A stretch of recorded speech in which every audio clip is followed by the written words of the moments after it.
Bonjour, chers amis téléspectateurs.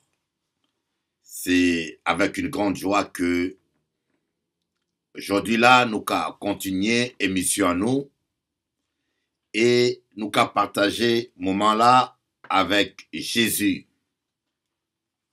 On dit que la vie est belle. Le on a dit ça, il y a moun qui a parlé chinois. Hein? Donc a dit, mais quand monsieur a dit la vie est belle, quand monsieur a dit la vie est belle, mais monsieur a rigolé ou mais monsieur a blagué ou monsieur a parlé vraiment. La vie est belle. Vous voyez le problème, ne fixez pas vos yeux sur les problèmes. Ne fixez pas vos yeux sur les montagnes. Il faut fixer vos yeux sur Jésus. La Bible dit, fixons nos regards sur Jésus-Christ, car il est l'auteur de la foi et celui qui l'amène à la perfection. Je vais essayer de conjuguer un peu ce verset autrement. Ça veut dire que, autrement dit, j'aimerais exprimer ce verset dans d'autres termes plus simplistes que tout le monde n'a qu'à comprendre ça. Yo quiero explicarte, Dios quiere que nosotros mira Jesús. Tú no debes mirar los problemas. Biblia dice que nosotros debemos mirar a Jesús, quien es el autor de la fe y quien dar crecimiento a la fe. Autrement dit, la Bible dit, concentrez-vous sur Jésus, ne vous concentrez pas sur vos problèmes, ne pensez pas tout le temps à vos problèmes, pensez tout le temps, focalisez-vous sur Jésus, et le fait de se focaliser sur Jésus, un processus de croissance de votre foi va se déclencher. Amen. Et votre foi va croître juste avoir la taille suffisante pour que vous puissiez triompher de ces problèmes qui vous bloquent. De ces problèmes qui vous bloquent et qui vous embêtent. Alléluia. Que la vie est belle, pou, pou, pou, pou, quand on marche avec Jésus, pa, pa, pa, pa. Que la vie est belle, pou, pou, pou, pou, avec le Seigneur, tout, tout, tout, tout, tout. Que la vie est belle, que la vie est belle, quand on marche avec Jésus, quand on marche avec Jésus, que la vie est belle, que la vie est belle, avec le Seigneur. Pop, pop, pop, pop, pop. Que la vie est belle, que la vie est belle, quand on craint l'Éternel, quand on craint l'Éternel, que la vie est belle. Que la vie est belle avec les seigneurs. Pam, pam, pam, pam, pam. Il te bénira. Il pourvoira tes besoins. Il t'accompagnera dans la vallée de l'ombre et de la mort. Pom, pom, pom. Que la vie est belle, que la vie est belle, quand on marche avec Jésus, quand on marche avec Jésus, que la vie est belle, pom, pom, pom, pom, dans la sainteté. Ah, en Dieu, je ne sais pas, mais je ne sais pas qui me suit là, mais je veux te dire, je veux que tu me crois et que tu comprennes que ce n'est pas un hasard que tu es là, connecté, en train de me suivre. Alors, je voulais quand même vous lire un article que j'ai écrit sur un article que j'ai écrit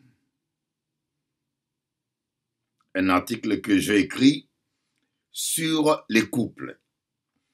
Ma page mariage a plus de 80, combien en cas de ça. Ah ouais, faut me dire ça. Ah ouais, en cas de ça, ah ouais. Ma page mariage, nous cavrons ça, j'ai plus de combien là? J'ai aujourd'hui, j'ai plus de 80...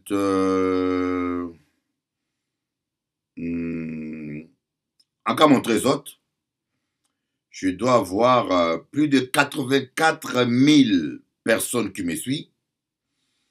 Alors, chaque fois que je crie sur le mariage, je peux vous dire, c'est extraordinaire le nombre de personnes qui réagissent, le nombre de personnes qui aiment. À qu'à montrer cela, hein? Bon, je vais lire quand même l'article. Et yoka dit moins quand yoka pensé. Yoka dit moins quand yoka pensé tanti. Hein? Pas fâché avec moi. Pas fâché avec moi. J'ai dit ça, pas fâché avec moi. Moi gentil. Moi gentil avec les autres. Et pas fâché avec moi. Alors, on va lire. Je vais lire ça pour vous. Hein? Le réalisme dans l'amour. J'aimerais vous parler du réalisme dans l'amour pour aider beaucoup de personnes à ne pas plonger dans une relation à perte, ni en relation à perte. Le manque de réalisme dans l'amour, car le manque de réalisme dans l'amour est l'une des explications qui justifie la croissance des divorces dans notre société. Apprenez à tenir compte de la réalité sociale, économique et du caractère de votre futur époux. Pour illustrer ma pensée, j'aimerais vous parler de l'histoire d'amour entre un poisson et un oiseau. Chaque animal vit dans un environnement opposé et chacun a des préoccupations et intérêts différents. Voyez, un poisson qui est amoureux d'un oiseau, nous avons dit ça, impossible love, l'amour impossible. J'ai écrit un chant intitulé The Impossible Love. Amen. Moi, quand je m'ennuie, j'écris des chants, j'écris des poèmes ou j'écris des textes que je partage. Croyez-moi, certains couples sont exactement comme ça. L'éducation et la culture sont importantes dans le choix d'un conjoint ou partenaire. N'oubliez pas que le mariage n'est pas le choix d'un partenaire à vie pour les lits, mais le choix d'un partenaire de vie pour tout et en tout. Oui. Mariage là, c'est dans le mariage, il n'y a pas que le sexe. Beaucoup moins, on savent que yo pas qu'à raisonner en l'eau, yo pas qu'à réfléchir en l'eau, tous les nerfs sont en bas. I'm sorry, pas fâché avec moi, tonton. Tonton, pas zapper, s'il te plaît, pas, non, pas zapper. Bon, même si vous fâché, Tati veut regarder l'émission, laisse-moi Tati regarder son émission, hein, vous pouvez aller dans la cuisine et Tati. Mais à dire la vérité, ni à l'homme qui n'a pas de nerfs dans la tête, toutes les nerfs sont développés en bas. Voilà. Un homme m'a dit, j'aime cette femme pour son corps et au lit, ça se passe bien. Oui, ça se passe bien au lit, mais on ne vit pas que dans le lit. Les deux personnes n'ont pas les mêmes valeurs et ne voient pas les mêmes choses. Au bout de quelques mois, ils ont commencé à parler de divorce. Je n'ai pas dit que la différence culturelle ou sociale ou intellectuelle est insurmontable, mais elle doit être évaluée et prise en compte dans les critères de choix. Exemple, une jeune fille veut se marier avec un homme qui a 30 ans de plus qu'elle. Je lui ai dit, l'amour n'a pas d'âge, ni de frontières et de couleurs. C'est vrai. Mais sache que dans 25 ans, ton mari sera plus un malade à soigner qu'autre chose, car tu auras 50 ans et lui 80 ans. Seras-tu capable d'assumer cela à 50 ans? Elle s'est mise à réfléchir. Je ne sais pas quelle a été sa décision. En Dieu, l'amour n'a pas d'âge. La Bible n'interdit, ne donne pas de limitation d'âge ou intellectuelle ou culturelle au mariage. L'amour, il n'y a pas de frontières. Mais, parfois, la différence culturelle est difficile à dépasser. Un jeune homme a dit, ma vie, c'est servir Dieu. Et il ne mentait pas, sauf que dans le choix d'une épouse, il a pris une sœur qui n'a pas cette vision. J'ai dit à ce jeune homme, vous êtes comme un poisson amoureux d'un oiseau. Cette femme fera une bonne épouse pour un simple chrétien, mais jamais pour un ministre de Dieu. Le ministère n'était pas sa priorité. Elle ne sera pas prête au sacrifice qu'exige le ministère pastoral. Combien de femmes veulent se marier avec des pasteurs et qui ne sont même pas conscientes de la responsabilité que cela implique? Je ne crois pas qu'un pasteur doit se marier avec une nouvelle convertie. C'est ça la racine des problèmes. Nous ne sommes pas réalistes. Une sœur m'a dit, je suis tombée amoureuse de mon mari parce qu'il danse bien. Eh bien, si vous ne ferez que danser toute la vie, c'est bien. Sinon, c'est dramatique. Voyez, et ça, ça, c'est vrai, j'ai entendu ça.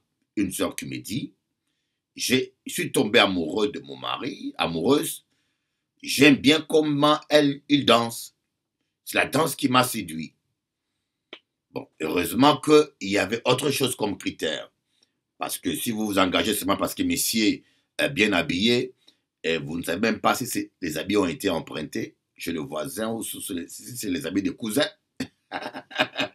Voilà. Écoutez pas seulement votre cœur, mais écoutez, non. Soyez réaliste. Ne laissez pas la convoitise vous aveugler. Vous savez pourquoi les mariages, vous savez pourquoi les mariages de nos grands-parents tenaient plus et mieux, car c'était des mariages arrangés par les parents. Et les parents, quand ils faisaient leur choix pour leurs enfants, ils tenaient compte de certains critères que nous, aujourd'hui, ne considérons plus. Les parents regardent à l'éducation de la famille, les études, les sérieux et certains témoignages. Écoutez pas seulement votre cœur, mais écoutez aussi vos parents. Ça vous aidera. Certains se marient à cause du statut social du monsieur ou du poste. Si vous allez passer toute la vie au bureau, c'est bon.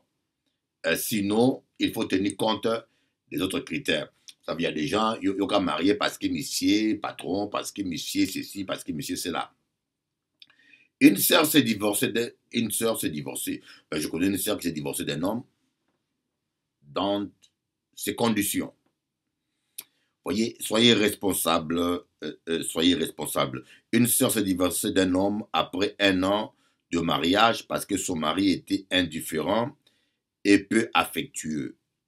Mais cela se voyait par son caractère avant le mariage. Pire, la plupart des gens, après avoir eu des relations intimes au lit, des relations sexuelles,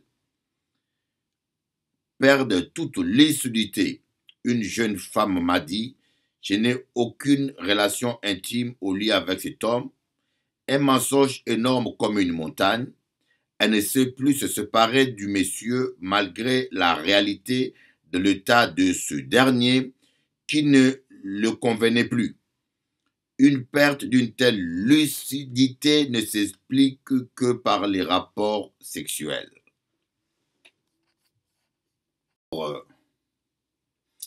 C'était un sujet que j'ai débattu, un sujet que j'ai développé, et je peux vous dire, j'ai eu à ce jour, en cas de sans exagérer, hein, il y aura vrai ça, à ce jour, j'ai eu plus de combien de j'aime? 130 personnes l'ont partagé en une journée, 66 commentaires et plus de 1561 j'aime. Ce qui montre l'intérêt des gens sur le mariage. L'intérêt des gens sur le mariage. Que bon Dieu bénisse. On suit un peu quelques louanges à la gloire de Dieu et puis nous qu'à passer, nous qu'à écouter le message à nous.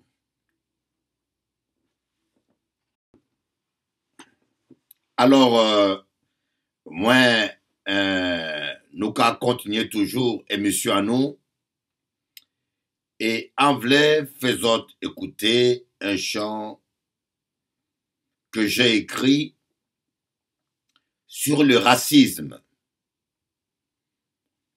Le racisme, c'est un problème. Le racisme, c'est un acte seul l'être humain peut faire. Les animaux ne sont pas racistes. Les chiens noirs s'accouplent, vivent avec les chiens blancs. Mais le racisme, c'est la bêtise et l'idiotie des hommes. Bon, Jean-François ne veut pas que j'aborde ce genre de sujets parce que c'est normal. On ne veut pas de représailles parce que ces gens-là sont placés dans des grandes postes de responsabilité, ils peuvent nous nuire. Mais ce que je voulais dire simplement, c'est que beaucoup de Noirs américains sont tués aux États-Unis. Le racisme est une épidémie aux États-Unis. Et la mère de mes enfants m'a raconté l'histoire d'un Noir qui avait un fils qu'il aimait beaucoup. Il n'avait que 2 enfants. Il avait un fils qui était très, très intelligent, très sage. Un enfant exemplaire. Alors, ce fils, un jour, il est allé à l'école. Il est rentré à la maison et il dormait quand ses copains sont venus le chercher pour le sortir pour une fois. Il est sorti par la fenêtre de sa chambre sans que ses parents sachent. Ils sont allés s'amuser. Il devait avoir 17 ans. Et à son retour, il a confondu des maisons. Il était ivre. Au lieu de prendre l'entrée de la maison de ses parents, il est entré chez le voisin. Un enfant de 17 ans sourd.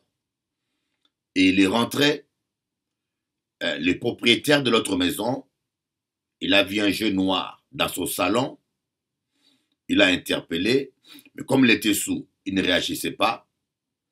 Quand il a voulu sortir, ce monsieur l'a tué à balles réelles.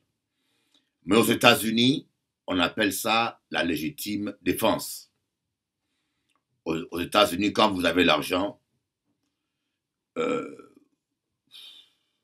l'argent règle tout là-bas. Et cette histoire m'a tellement touché que ça m'a inspiré ce chant. Ça m'a inspiré ce chant et il y a aussi une vidéo que j'ai vue à New York, un enfant de 8 ans, disons 8 ans, qui jouait avec un fusil en plastique. Pendant qu'il jouait, il y a eu un blanc qui a appelé et l'appel a été enregistré. Il a appelé la police et leur a dit il y a un enfant qui joue avec un fusil dans le parc. Alors la police a demandé est-ce que c'est un enfant noir ou blanc? Et après, la police est venue Un enfant de 8 ans avec un faux revolver, ils l'ont abattu à balles réelles. Et la vidéo est sur YouTube, hein. La vidéo est sur YouTube, mais c'est des images tristes, dures et dramatiques qu'on ne peut pas passer. Et moi, Bishop Eli, je ne peux pas garder le silence devant de telles choses. Je suis un révolté de l'injustice. La Bible dit que l'amour se réjouit de la justice, de la vérité. Voilà pourquoi j'ai écrit ce chant-là, que je vais vous faire écouter, bien sûr. Suivez. J'ai vu une femme pleurer.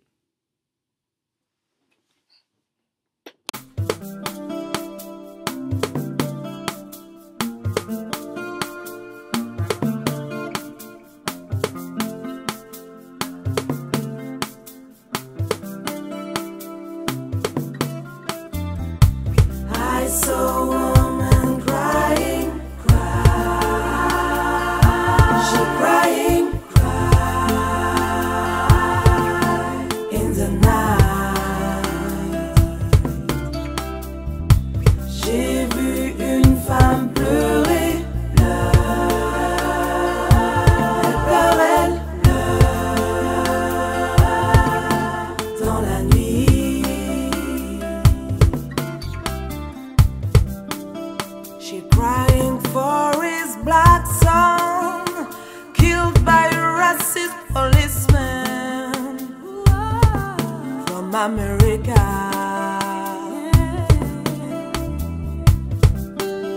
Elle pleurait son fils noir tué par un policier raciste d'Amérique. I saw a woman crying, she crying, in the night. J'ai vu une femme pleurer, elle pleurait, dans la nuit.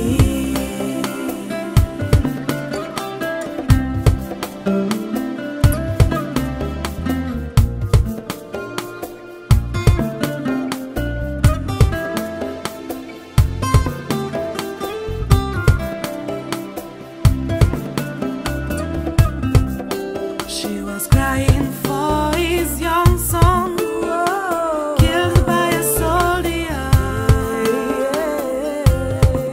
in Palestine.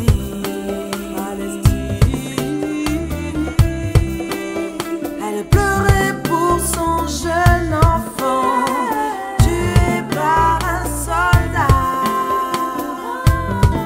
en Palestine. I saw a woman crying, she crying, in the night. J'ai vu une femme pleurer, elle pleurait, dans la nuit. Yo vi una mujer morena llorando, su hijo matado para una policía gringo, racista, de Estados Unidos de América. I saw a woman crying, she crying, in the night. J'ai vu une femme pleurer, elle pleurait, dans la nuit.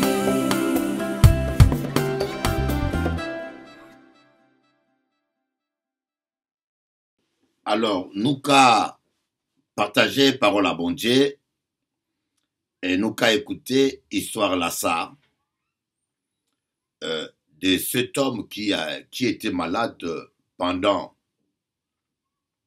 38 ans. Je ne sais pas pour toi. Je crois qu'il y a des gens qui me suivent là, qui n'ont pas encore 38 ans. Ou pas ni encore 38 ans. Mais imaginez-vous un homme qui souffre pendant 38 ans. Mais ce que j'ai aimé avec cet homme-là, il savait qu'il était au bon endroit. Il savait qu'il était au bon endroit et il a persévéré. Il ne s'est pas découragé. Il est resté là jusqu'à ce qu'un jour, il a reçu son miracle. Vous savez, c'est important d'être au bon endroit. C'est important d'être au bon endroit. J'ai vu tellement de chrétiens aller à gauche, à droite, d'une église à une autre, d'une religion à une autre, à la recherche de la solution, parce que ces gens n'ont pas compris que c'est Christ qui est la solution, ce n'est pas un pasteur. Là où il y a prier bon Dieu, quand tu pries Dieu, et que Dieu décide de te guérir et te bénir, il saura venir vers toi. Ton adresse n'est pas inconnue. Ou pas ni besoin de chercher monde.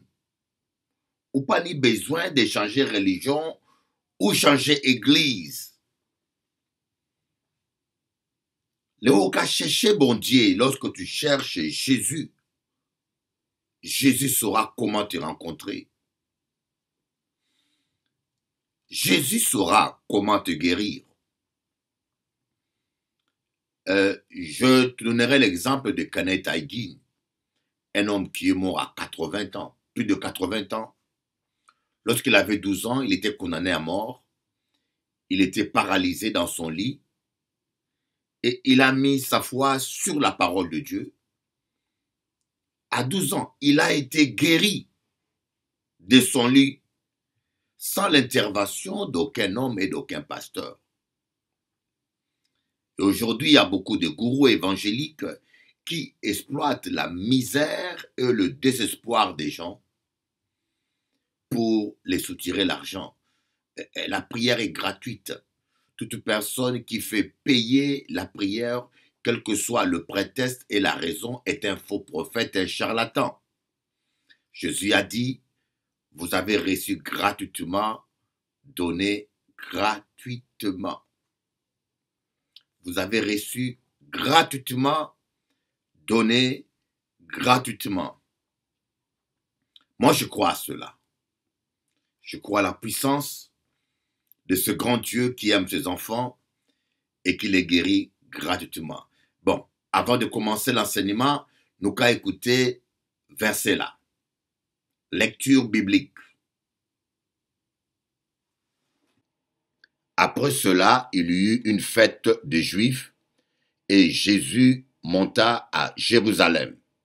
Or, à Jérusalem, près de la porte des brebis, il y a une piscine qui s'appelle en hébreu Bédesda et qui a 5 portiques. Sous ces portiques étaient couchés en grand nombre des malades, des aveugles, des boiteux, des paralytiques qui attendaient le mouvement de l'eau. Car un ange descendait de temps en temps dans la piscine et agitait l'eau.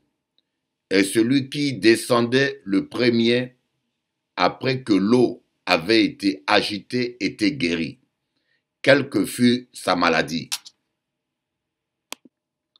Là se trouvait un homme malade depuis 38 ans. Jésus, l'ayant vu coucher, et sachant qu'il était malade depuis longtemps, lui dit, « Veux-tu être guéri ?» Le malade lui répondit, « Seigneur, je n'ai personne pour me jeter dans la piscine quand l'eau est agitée. Et pendant que j'y vais, un autre descend avant moi. Lève-toi, lui dit Jésus, prends ton lit et marche. Aussitôt cet homme fut guéri, il prit son lit et marcha.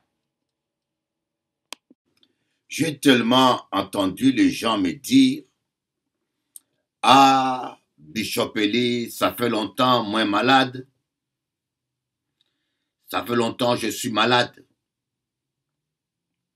Ça fait longtemps que je prie pour une telle situation. Je vois rien changer. » Et vous savez, des fois même, on prend des traitements sans sentir les changements. Je me rappelle, moi, quand j'avais mal à la dent, je suis allé voir la dentiste. Elle m'a arraché une dent et non, elle n'avait pas quoi arracher la dent. Elle m'a dit la dent est gonflée, la chair est gonflée parce qu'il y a une infection. Il faut que je prenne les antibiotiques. Et j'ai pris des antibiotiques. Le premier 48 heures, je n'ai vu aucune amélioration. Mais j'ai pris les antibiotiques et je prenais un comprimé le matin, un comprimé à midi, un comprimé le soir. Mais sans sentir un changement. Il fallait un temps. Mais ce n'est pas pour autant que j'ai arrêté de prendre les antibiotiques. Je continuais. Au bout de 48 heures, je vis une nette amélioration. Je commençais à expérimenter un changement. C'était au bout de 48 heures. Voyez, des fois nous sommes pressés. Nous sommes pressés pour voir le changement. Vous priez pour votre enfant et vous ne voyez aucun changement. Vous priez pour votre mari ou pour quelqu'un qui est malade. Vous ne voyez aucun changement. Et parfois, on se décourage. Et dans certains cas, un peu dur ça, dans certains cas, vous priez pour quelqu'un, les symptômes s'aggravent. Au lieu que ça s'améliore, les symptômes s'aggravent. Nous voyons cette histoire qui est écrite dans l'évangile, qui est écrite dans l'évangile, lorsque Jésus priait pour un enfant lunatique, quand il a ordonné à l'esprit mauvais de partir, avant que l'esprit mauvais s'en aille, l'enfant a piqué une crise grave et énorme. Vous vous rendez compte? Jésus qui prie pour que l'enfant soit guéri, au lieu que la guérison soit instantanée, l'enfant pique une crise énorme, mais c'était la dernière crise. Des fois, on peut prier pour quelqu'un. Lorsque le démon est fâché et désespéré, il sort ses dernières griffes pour essayer de vous décourager. Et nous appelons ça souvent le vent contraire. Le vent contraire souffle. Et le but du vent contraire, quand l'ennemi fait souffler les vents contraires, c'est pour décourager nous. C'est pour impressionner nous. C'est pour affaiblir notre foi. C'est un peu ce que Goliath a fait. Goliath, il a sorti ses muscles. Il a sorti ses muscles. On a cité son palmarès, tout le combat gagné, tous les ennemis décapités. Et il a commencé à parler très fort. Et tout cela a paralysé l'armée d'Israël. Tout le monde l'a dit, mais qui peut l'affronter? Même le roi Saül s'est caché. Mais il y avait le petit David. qui ne s'est pas laissé impressionner. Vous voyez, le diable est un impressionniste. Le diable est un lion qui n'a plus ses dents. Ses dents ont été cassées à la croix de Golgotha. Je me rappelle, quand j'étais encore un jeune élève à l'internat, il y avait la section scientifique et la section littéraire. La section scientifique, c'était le bac C. La section littéraire, c'était le bac L.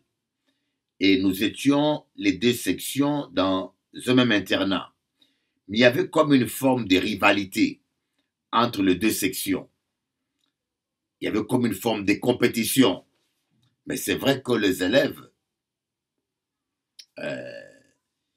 et entre nous, on était des jeunes. Alors, moi, j'étais en terminale. Donc, en terminale, ce sont les aînés. Parce qu'après la terminale, il n'y avait plus d'école. On devait aller à l'université, à la faculté. Donc, au terminal, il y avait des aînés. Et moi, j'étais au terminal. Et il y avait le terminal C et le terminal L. Moi, je faisais la boxe en ces temps-là. J'étais très sportif, hein. En cas de jour, ça. En y-réflexe toujours. Mais je n'ai jamais été violent. Ma famille a été comme ça. Et je pense à mon oncle, par alliance, Kibassa, Papa Pascal Kibassa. Je pense à lui en ce moment ici, que son âme repose en paix. Il est ex-champion d'Afrique, je crois, léger. C'était un grand boxeur, un homme exceptionnel. Je pense à lui. Voilà. J'en profite, quoi. Alors, dans la section littéraire, il y avait un jeune homme qui faisait la musculation. Ce jeune homme faisait beaucoup de musculation. Il avait une poitrine, mon Dieu. Son bras était aussi gros que ma jambe. Alors, ce gars se croyait fort. Comme il avait de la musculation, il se croyait fort. Et un jour, il est venu pour braver notre classe. Il est venu pour défier notre classe. Il était torse nu avec tous ses muscles. Et tous mes amis avaient peur. Quand ils ont vu ses muscles, ils avaient peur. C'était comme David et Goliath. Mais moi qui faisais la boxe, je savais que ce muscle-là ne voulait rien dire. C'était que la chair. Parce que les gens qui font la boxe, des fois, ils sont lents. Non, les gens qui font la musculation sont là. La musculation ralentit le coup. Ce qui fait la force d'un coup, d'un crochet, c'est la vitesse. La vitesse, il y a le muscle, mais c'est la vitesse. Vous pouvez lire, ceux qui ont fait la science physique, la puissance est égale à l'accélération plus la masse. La force, c'est l'accélération multipliée par la masse. Je ne me rappelle plus de la formule, mais la force est proportionnelle à l'accélération et à la masse. Plus le coup est accéléré, plus l'effort est puissant. Alors, ce gars, il est venu défier ma classe. Tous mes amis étaient comme paralysés, mais il était choqué que moi, je n'étais pas impressionné. Moi, je me suis levé et je suis allé l'affronter. Alors, il a vu un gars, il n'était pas très mince, mais c'est quand même mince. Il a vu un gars mince qui s'est levé et qui est venu vers lui pour relever les défis. Et il s'est mis à douter de lui-même. Il a dit, mais ce gars-là, si malgré mes muscles, il n'est pas impressionné, c'est qu'il doit être sûr de il doit être sûr de quelque chose. Ça, j'avais à peine 18 ans quand nous étions jeunes. Et c'est vrai qu'il n'a pas eu tort de reculer parce que j'étais très rapide. Bon, je ne voulais pas me battre, j'étais chrétien, mais je voulais quand même l'impressionner. Et ça marchait. C'est un peu ce que Goliath a fait. Goliath voulait impressionner tout le monde. Mais David avait la foi. David ne s'est pas laissé impressionner. Ne vous laissez pas impressionner par le diable. Vous priez pour votre enfant, le diable va essayer d'empirer la situation. Vous priez pour votre mari, la situation peut s'aggraver, mais ne vous laissez pas impressionner. Voilà pourquoi Jésus-Christ a dit « Heureux celui qui croit sans voir ». Vous devez croire sans voir. Vous n'avez pas besoin d'avoir de preuves. Croyez simplement à la fidélité de Dieu. Croyez simplement à la parole de Dieu. Ce n'est pas parce que tu ne vois pas le soleil que le soleil est tombé. Ce n'est pas parce que tu ne vois pas les changements qu'il n'y a pas de changement. Ce n'est pas parce que, voyez, des fois nous dépendons trop de ce que nous voyons. Et souvent, nous confondons la guérison et le miracle. La guérison est une intervention divine par les processus naturels du rétablissement, alors que le miracle est une intervention divine en dehors des lois naturelles. Un exemple, quelqu'un a le bras gonflé.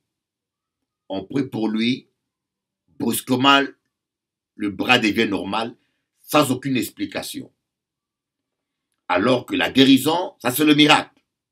Alors que la guérison, quelqu'un a le bras gonflé, on impose le main, le bras reste gonflé, mais le rétablissement s'accélère par les lois naturelles. Et des fois, beaucoup de gens confondent le miracle de la guérison. Quand on prie pour eux, ils sont aveugles ou ils sont boiteux, ils rentrent chez eux boiteux et aveugles. Des fois, ils croient que Dieu n'a rien fait. Alors que parfois, le processus de la restauration s'est déclenché, mais ce processus s'opère par des lois biologiques. Alors que le miracle est une intervention divine au-delà de la loi de la nature biologique. Voyez donc, la première chose, nous ne devons pas dépendre des choses visibles. Nous ne devons pas dépendre de ce que nous voyons. Quand vous priez, même quand vous ne voyez rien changer, croyez que quelque chose se passe. Ne vous découragez pas. La Bible dit, le ciel et la terre passeront, mais la parole de Dieu ne passera jamais. Dieu veille sur sa parole pour l'accomplir. Dans Ésaïe, on dit,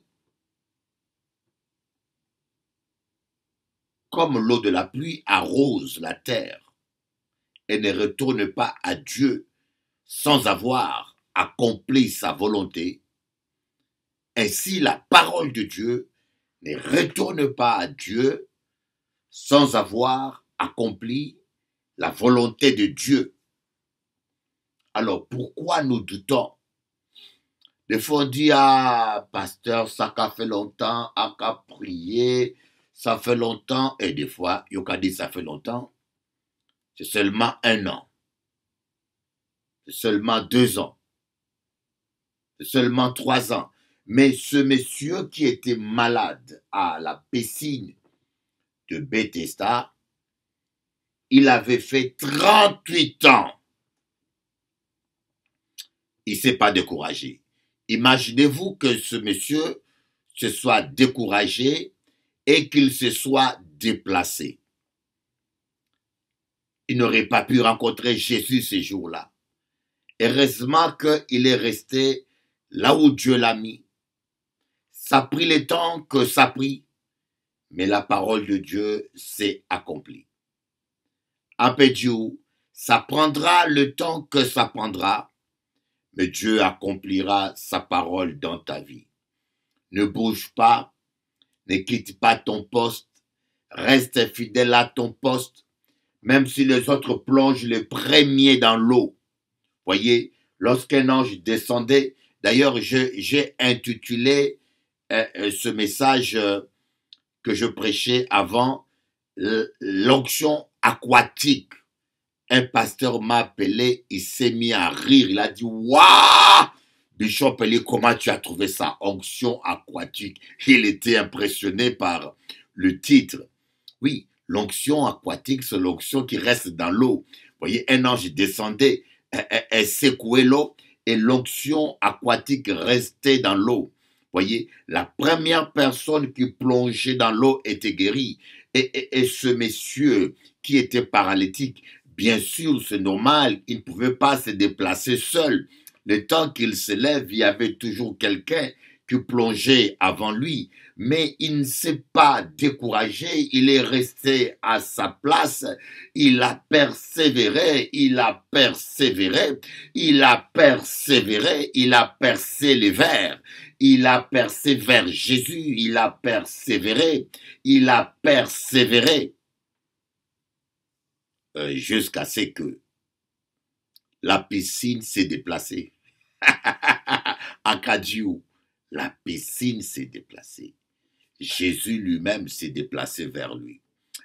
Écoutez, ça fait longtemps que tu pleures. Ça fait longtemps que tu es désespéré. Ça fait longtemps que tu souffres. Mais aujourd'hui, j'aimerais te dire un mot. Jésus est en marche. J'aimerais te dire quelque chose. Jésus-Christ est en marche vers toi. Ne te décourage pas. C'est encore possible. C'est encore possible. Dieu qui dit, invoque-moi et je te répondrai, ne peut pas mentir. Dieu te répondra, Bougamoin. Pas décourager les autres. Pas désespérer les autres. Parce que bon Dieu est fidèle. Il est fidèle, c'est Dieu. Non qu'à désespérer. Porque Dios es fiel. Et Dios nunca te abandonnera. Porque nuestro Dios es fiel. Nuestro Dios es bueno. Nuestro Dios está grande. Y nuestro Dios es capaz. No hay situación más complicada delante de nuestro Dios. No importa el tiempo que pasa. Crea solamente en la palabra de Dios. Our God is really powerful. Believe in his word. Believe in the God. God will bless you. I believe that God is coming. God is in the way. He's coming for blessing you. You must believe in his word and wait for him. Don't discourage. Don't. God is good. Everything is possible to who believe in the word of God. Quand tu étais petit, tu as écrit na kolo. Sosola ke nzambe na yo azali na capacité ya kopambola yo na mikako ya kopambola yo pe ya kotelemisa yo na bosembo nyonso. Anja Dieu ça. Mais maintenant, j'aimerais aborder un sujet vraiment que je trouve aussi important. Hein? Lorsque Jésus a guéri ce paralytique, il lui a dit, prends ton lit et marche. Et ce monsieur a commencé à marcher. Il a rencontré des gens religieux qui lui ont reproché de soulever ses béquilles ou bien, je ne sais pas, son lit et de marcher avec le jour de sabbat. Voyez le problème que nous avons aujourd'hui, c'est que nous religieux, et je connaissais un homme, Mais j'ai vu des gens hypocrites, mais celui-là avait une hypocrite qui dépassait l'imagination. Une hypocrisie qui dépassait l'imagination. C'est ça qui tue les églises. Il y a trop d'hypocrisie dans le milieu évangélique. Une sœur un jour m'a appelé, m'a demandé, est-ce que Bishop Eli, est-ce que je peux danser Zouk Love avec mon mari? Mais je dis, mais si on a fait le sexe au lit, et Zouk Love, c'est encore moins grave. En pas qu'à vrai, en pas vrai, le problème. Ah non, le pasteur a dit, mais le pasteur a dit quoi? Et c'est comme certaines personnes, quand tu prends un verre de vin, ah, c'est le diable. Vous voyez, l'esprit religieux, c'est des gens qui ont une attitude pieuse, des gens qui imposent des règles qui n'ont rien à voir avec la Bible. Jésus bat nous un seul commandement, aime ton prochain comme toi-même. C'est fini. Il y en a qui vous disent, ne mange pas le cochon. Ah, le cochon, c'est le diable, ne mange pas les cochons, ne mange pas le boudin rouge, le boudin ceci. Mais il n'y a pas qu'à manger le cochon. Mais Jésus dit que rien de ce qui entre dans l'homme ne suit l'homme. Est-ce que c'est moi qui ai inventé la Bible? Jésus a dit aux pharisiens, rien de ce qui entre dans l'homme, dans la bouche, ne suit l'homme. C'est ce qui sort de la bouche. Car ce qui sort de la bouche vient du cœur. Bien sûr, Yopaka, tu ne prends pas même une goutte de vin parce que c'est le diable, tu ne manges pas le cochon, c'est le diable. Mais tu passes tout ton temps à critiquer Bishop Eli, à critiquer Tati, à critiquer tonton, à parler du mal d'un tel. C'est ça qu'est moi qu'appelé l'hypocrisie religieuse. Voilà pourquoi Jésus ne supporte pas les pharisiens et les scribes. Et Jésus supportait même une femme surprise en flagrant d'adultère. Jésus a supporté cette femme-là et lui a dit, va et ne pêche plus. Mais les pharisiens et les scribes, Jésus ne les supportait pas parce que mon religion, de fois, on devient pire. Pire parce que nous empêchons aux gens de venir à Dieu. Les gens religieux empêchent les autres à venir à Dieu. Comment on empêche les autres à venir à Dieu? En les imposant des choses qui n'ont rien à voir avec Dieu. Des choses tellement dures. Imaginez-vous un musicien professionnel comme Tania Saint-Val. Elle s'est convertie, mais les gens religieux lui disent qu'elle ne chante, l'impose de chanter que des chants religieux. Alors, si un boulanger se convertit, il doit faire que de pain chrétien. Si un mécanicien se convertit, il doit réparer que les voitures des chrétiens. Si un médecin se convertit, il doit opérer que les chrétiens. Mais ça n'a pas de sens.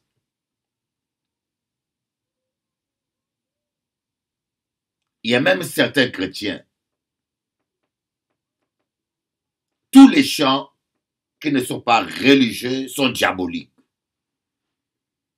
Regardez, moi j'ai écrit des chants humanitaires. J'ai écrit des chants femmes violées contre le viol des femmes au Congo. Je crois que Dieu est heureux et content pour ce que je fais. J'ai écrit un chant pour des enfants soldats embrigadés et qui meurent au Congo. Je crois que Dieu me bénit. Il est content pour moi. Et là encore, j'ai écrit un chant contre le racisme. Il n'y a rien de religieux là. Mais je crois que Dieu est d'accord contre le racisme. Et maintenant, il y a encore un quatrième chant que j'ai écrit sur la pollution, stop, stop. Mais Dieu est content que je conteste contre la pollution. Est-ce qu'un chrétien doit écouter que des chants religieux? Non, c'est faux. Et c'est comme ça que ces gens-là, ils vont jusqu'à contester Jésus. Jésus va dire à cet homme, prends ton lit et marche.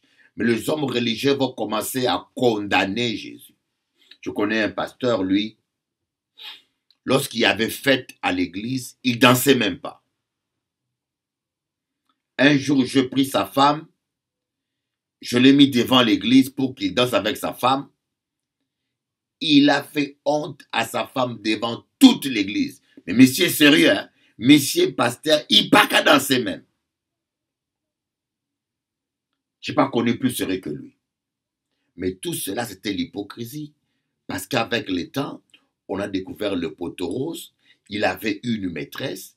Et avec sa maîtresse, la maîtresse m'a montré tous les textos de leur conversation. Il a demandé à la maîtresse de danser le zouk avec lui dans la chambre. Mais les gens avaient même du mal. Vous voyez, l'hypocrisie, c'est pas bon. L'hypocrisie, c'est pas bon. L'hypocrisie, c'est de se faire passer pour ce que nous ne sommes pas. Et les gens nous prennent pour des gens infaillibles. Moi, je dis, moi, il m'arrive de pécher. Je suis un être humain. Moi, pas là parce que moi, parfait. Hein? Et je ne cherche pas à pécher. Je crains Dieu, je fais le maximum. Mais s'il m'arrive de pécher, je me mets à genoux et je demande pardon à Dieu. Et si je vous dis que cela m'arrive jamais, je suis un hypocrite et un pharisien. Nous tous, on a besoin du sang de Jésus. Il ne faut pas qu'on se fasse passer pour ce que nous ne sommes pas. Un jour, j'ai dit à une sœur, prie pour moi parce que ça chauffe. Je suis seul. Et parfois, moi, j'ai envie. Et parfois, j'ai des envies. Mon corps n'est pas mort. Et des fois, je suis en difficulté. Et je dis à une maman, prie pour moi parce que ça chauffe. Elle s'est mise à rire. Je dis, mais je vous dis la vérité. Priez pour moi parce que parfois, ça chauffe. Mais attends, si tu es un homme célibataire et une femme célibataire, ton corps, des fois, ne chauffe pas.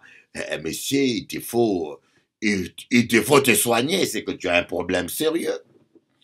Alors, les hommes religieux, on se fait passer pour ce que nous ne sommes pas. Et en fin de compte, les gens pensent qu'ils ne pourront jamais arriver à être comme nous, à réussir comme nous, parce qu'ils nous mettent tellement haut, alors que nous ne sommes pas aussi hauts que ça. C'est Jésus qui est haut. C'est à Jésus seul que doit revenir la gloire et la louange. Et les scribes et les pharisiens ont commencé à reprocher à ces paralytiques de soulever son lit le jour des sabbats. Jésus a dit, le sabbat n'a pas été créé, l'homme n'a pas été créé pour le sabbat, mais le sabbat a été créé pour l'homme. Alors, en cas aborder ce sujet-là, doit-on pratiquer le sabbat aujourd'hui? J'en profite pour soulever ces problèmes. Je vous donnerai des versets. Hein. Le sabbat était un signe qui distinguait Israël des autres peuples de la terre. Le sabbat était un signe de l'alliance d'Israël avec Dieu. Donc le sabbat ne concernait pas les autres nations. Et quelle est l'essence du sabbat? Quelle est la vraie raison du sabbat? Parce que dans l'Ancien Testament, l'homme n'avait plus le Saint-Esprit en lui. Le Saint-Esprit était dans le lieu saint de saints. Alors l'homme devait réserver un jour où il n'allait pas dans le champ, où il ne travaillait pas, mais il adorait Dieu au temple. Il venait adorer Dieu au temple. C'est ça le sens du sabbat. Bon, maintenant, quand Christ est venu, il a nettoyé tous les hommes avec son péché, avec son sang, plutôt, pardonnez-moi, avec le sang. Alors, le Saint-Esprit est revenu dans l'homme. Donc, l'homme est devenu le temple du Saint-Esprit. Donc, on n'est plus en communion avec Dieu un jour de sabbat, mais on est en communion avec Dieu partout. Quand nous allons au travail, le Saint-Esprit va avec nous. Quand nous allons aux toilettes, le Saint-Esprit va avec nous. Quand même tu es au lit, le Saint-Esprit est avec toi. Donc, tu n'as plus besoin de réserver un jour pour être en communion avec le Saint-Esprit. Tu es tout le temps avec le Saint-Esprit. Et tu es assis avec Christ dans le lieu céleste. Donc, celui qui est en Christ est vraiment dans le vrai sabbat. C'est pour cela, les gens qui continuent à observer et pratiquer le sabbat, ils n'ont rien compris du tout de ce mystère. Ils n'ont rien compris du sabbat. Croyez-vous que vous êtes au repos quand vous ne travaillez pas le samedi? Quand quelqu'un sous les menaces de huissier, tu vois qu'il peut être au repos parce qu'il n'est pas allé travailler le samedi. Quand vous avez le menace d'un huissier, vous êtes au repos? Le vrai repos, c'est en Christ.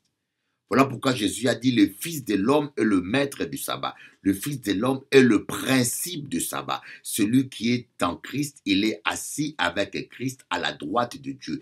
Assis veut dire repos. Il est au repos avec Christ à la droite de Dieu. Il est dans le vrai sabbat. Donc, il n'a plus besoin d'observer ce sabbat charnel qui était destiné à Israël. Ceux qui veulent le pratiquer, ils ne pêchent pas. Hein. Ceux qui pratiquent le sabbat, ils ne pêchent pas. Mais alors, quant à dire que le sabbat, c'est le chiffre de la bête, cela n'est pas biblique. Ça, c'est un harcèlement moral et spirituel pour culpabiliser les gens et obliger les gens d'être embrigadés pour être sauvés. Le sabbat n'est pas le chiffre de la bête. Dans Apocalypse, je vous démontrerai plus tard c'est quoi le chiffre de la bête. Que Dieu vous bénisse et nous allons continuer avec la musique et la louange. À bientôt.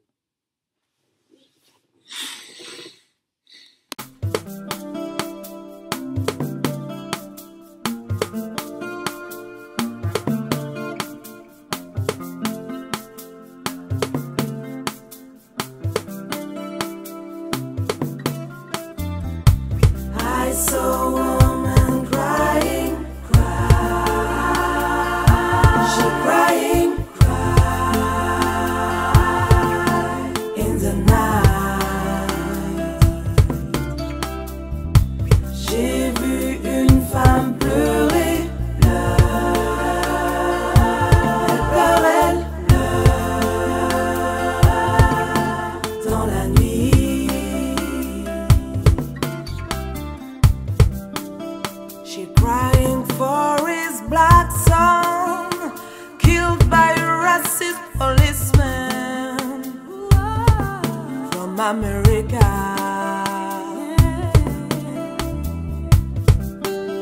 Elle pleurait son fils noir tué par un policier raciste d'Amérique. I saw a woman crying, she crying, in the night. J'ai vu une femme pleurer, elle pleure dans la nuit.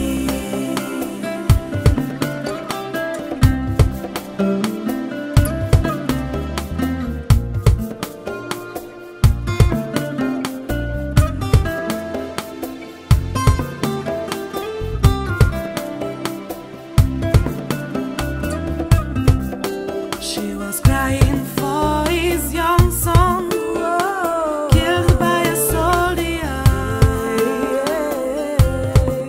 in Palestine.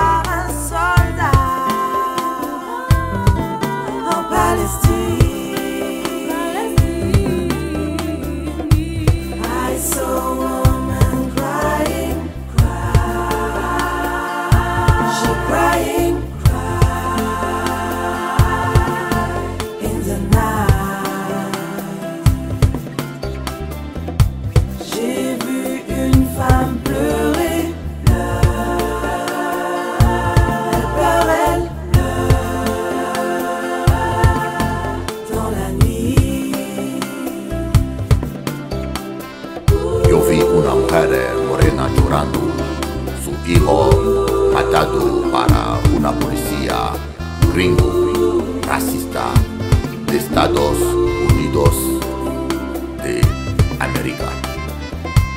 I saw